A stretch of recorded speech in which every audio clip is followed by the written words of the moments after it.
Hello everyone. Let us prove that the line joining the midpoints of any two sides of a triangle is parallel to the third side. అంటే ఒక ట్రయాంగిల్లో రెండు sides యొక్క mid points నుండి మనం ఒక line draw చేస్తే అది third సైడ్కి ప్యారలల్గా ఉంటుంది అని ప్రూవ్ చేయాలి.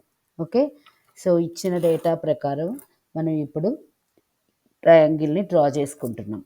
So here is our triangle ABC and EF are the mid points of AB and AC respectively.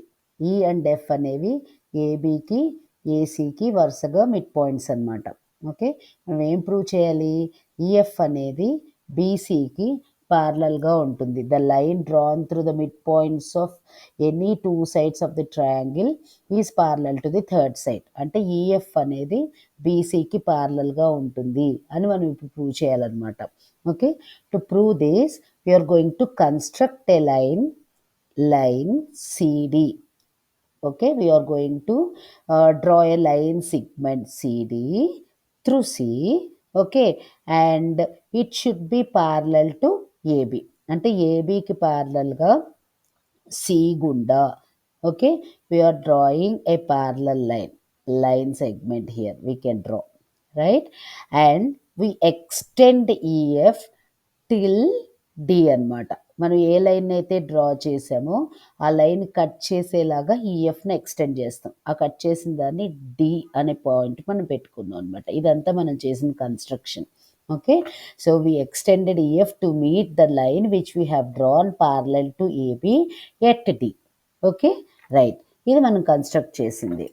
So ఇప్పుడు మనకు తెలిసిందేంటి? ఏబి అనేది సిడికి ప్యారలల్గా ఉంది. ఇది మనం డ్రా చేసాం. ఎట్లా డ్రా చేసాం? ఏబికి ప్యారలల్గానే డ్రా చేసాం. ఓకే, ఇది మనం according to the construction AB is parallel to CD. Okay, కాబట్టి మనం ఏం చేయొచ్చు? When we extend EF till D with the transversal of ED, what can we write? Angle AEF is equal to angle CDF. Angle AEF is equal to angle CDF. ఎందుకని? అవి alternate angles అవుతాయి. ఇప్పుడు మనం observe చేస్తే ఈ రెండు angles కూడా alternate angles అవుతాయి. Angle AEF is equal to angle CDF అన్నమాట. ఓకే, ఇది మనం చేసుకున్న కన్స్ట్రక్షన్ ప్రకారము అది ఈఎఫ్ని డి వరకు ఎక్స్టెండ్ చేసాం కదా, దాని ప్రకారము ఆ రెండు కూడా ఆల్టర్నేట్ యాంగిల్స్ అయ్యాయి. ఓకే, మళ్ళీ ఇప్పుడు రెండో పాయింట్ ఏం తీసుకోవచ్చు?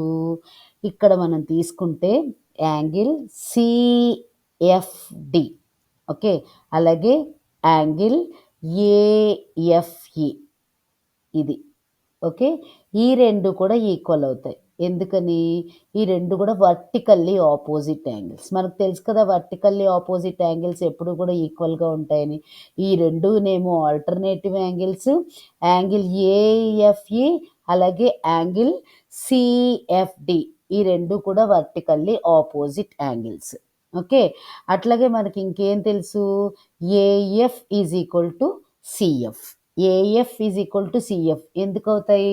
మనకి ఇచ్చిన డేటా ప్రకారము ఈఎఫ్ అనేవి ఏబికి ఏసీకి మిడ్ పాయింట్స్ కదా, అది మనం ఇచ్చిన డేటాలోంచి తీసుకున్నాం. So as F is the mid point of AC, we can write that AF is equal to CF. Okay, ఇక్కడ రెండు యాంగిల్స్ సమానమయ్యాయి, అలాగే మనం ఒక సైడ్ కూడా ఈక్వల్ అయింది. కాబట్టి మనం యాంగిల్ సైడ్ రూల్ ప్రకారం మనం ఏం చెప్పచ్చు? ట్రయాంగిల్ ఏఈఎఫ్ అలాగే ట్రయాంగిల్ సిడిఎఫ్ ఈ రెండు కూడా కాంగ్రిగెంట్ అని చెప్పచ్చు. ఓకే, ఏ రూల్ యూజ్ చేసి? AAS rule, angle side rule. రెండు యాంగిల్స్ ఒక సైడు ఈక్వల్గా ఉంటే ఆ రెండు కూడా కాంగ్రిగెంట్ అని మనం చెప్పచ్చు. సర్వసమానత్వం అంటాం కదా. అంటే ఏంటి?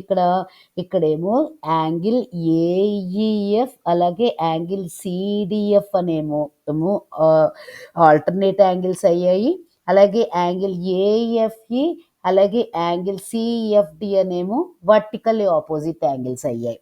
ఓకే. కాబట్టి మనం ఏం చెప్పచ్చు? ఈ రెండు ట్రయాంగిల్స్ కూడా కాంగ్రిగెంట్ అని చెప్పచ్చు. ఏ 2 ట్రయాంగిల్స్? ట్రయాంగిల్ ఏఈఎఫ్ అలాగే ట్రయాంగిల్ సీడీఎఫ్. ఓకే. ఇప్పుడు మనకి ఈ 2 కాంగ్రిగెంట్ ట్రయాంగిల్స్ కాబట్టి కామన్ పాయింట్స్ మనం ఎలా తీసుకోవచ్చు? కాంగ్రిగెంట్ ట్రయాంగిల్స్‌లో ఏమవుతుంది? ఆటోమేటిక్‌గా ఏఈ అనేది టీసీకి ఈక్వల్ అయిపోతుందనమాట. Because they are common points for congruent triangles. Okay. Right? AE is equal to DC అవుతుంది. ఓకే. నెక్స్ట్ ఇప్పుడు మనకి ఇంకా ఏం తెలుసు?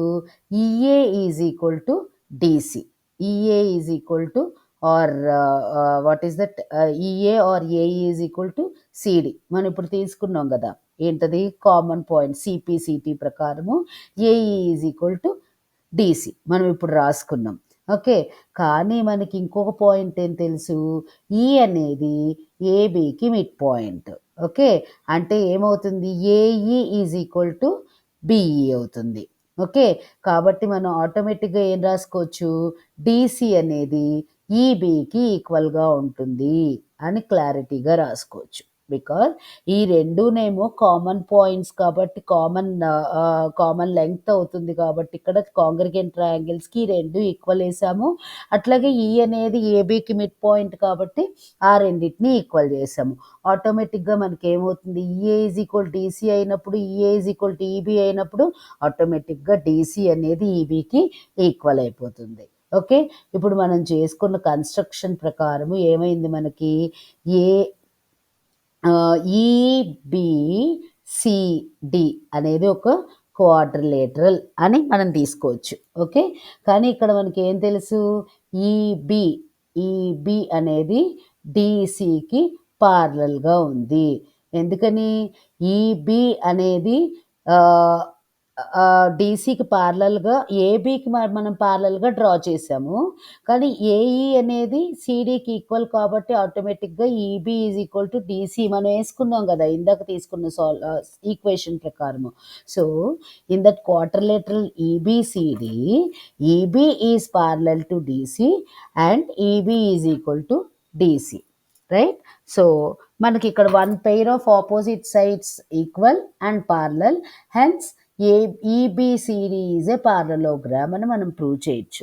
ఎప్పుడు మనం చెప్పొచ్చు ఒక క్వాడ్రిలేటరల్ ఒక పారలోగ్రామ్ అని ఎప్పుడు చెప్పొచ్చు? 1 pair of opposite sides are equal. 1 pair of opposite sides అంటే ఈబీ సిడి ఈక్వల్ అని చెప్పాం కదా మనం. అట్లాగే ఈ బిఈ అనేది సిడికి పారలల్‌గా ఉంది. ఓకే. కాబట్టి ఈబిసిడి అనేది ఒక పారలోగ్రామ్ అని మనం రాసుకోవచ్చు. Okay. So, since opposite sides of parallelogram are parallel, what can we tell? ED is parallel to BC అని చెప్పొచ్చు. మనం ఆటోమేటిక్‌గా మనం చేసుకున్న కన్స్ట్రక్షన్ ప్రకారం ఈబీసీడీ పారలల్ అని మనం చెప్పాం. అలాగే మనకి 2 సైడ్స్ ఈక్వల్‌గా ఉన్నాయి. కాబట్టి ఇది ఒక పారలోగ్రామ్ అని ప్రూవ్ చేసినప్పుడు ఆటోమేటిక్‌గా ఆపోజిట్ సైడ్స్ కూడా పారలల్ అవుతాయి కదా ఒక పారలోగ్రామ్‌లో. సో, ఈడీ అనేది బీసీకి పారలల్‌గా ఉంది. As EF is a part of ED, we can say that EF is also parallel to BC అనమాట. మనం ప్రూవ్ చేయాల్సింది అదే కదా. ఈఎఫ్ అంటే ఏంటి? The line drawn through the mid points of 2 sides of a triangle. Okay. So, ఆ line అనేది next సైడ్‌కి పారలల్‌గా ఉంది. మనం ప్రూవ్ చేసినట్టే కదా. ఓకే. అర్థమైందా? Thank you.